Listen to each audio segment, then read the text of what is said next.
Sa inyong mga tiga-katimugang Metro Manila, mas mapapagaang na po ang inyong biyahe nung mga bagong lunsad na tinatawag na point-to-point o P2P na mga bus. Bumibiyahe sila kada 30 minuto mula Alabang patungong Shaw Boulevard at pabalik. Yun nga lang, mas mahal ang pasahe.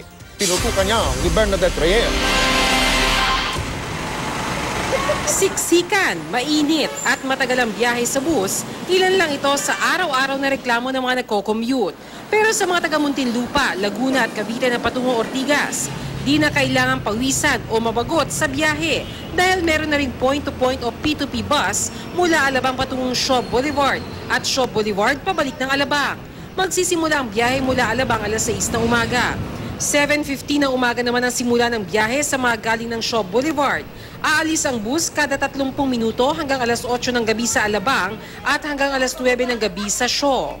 Magbo-board yung passenger, mag-didiskarga ng pasahero. Ito, para lang po kayong sumakay sa kotse and may driver po kayo, no?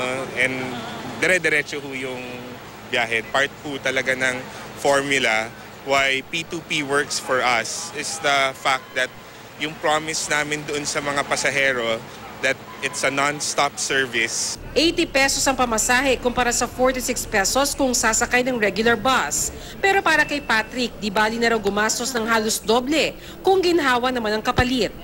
Kumpara naman sa hassle tsaka sa oras na ibabiyahe nyo, mas okay po yung point-to-point kasi usually kapag compared po sa amin, from Cavite pa po kami nauwi, mas okay talaga point-to-point. Pero may iba ring titiisin na lang makipagsiksikan at ang mahaba-habang biyahe. Ay hindi po kung ganun kamahal yung makipagpila na lang, pipila na lang ako. Mula Alabang hanggang Shaw Boulevard, tumagal lang ang biyahe ng 32 minuto kumpara sa kadalasang mahigit 1 oras na biyahe sa parehong ruta sakay ng regular bus. Naniniwala ang DOTR na malaking ginhawa sa mga nagko-commute ang P2P buses.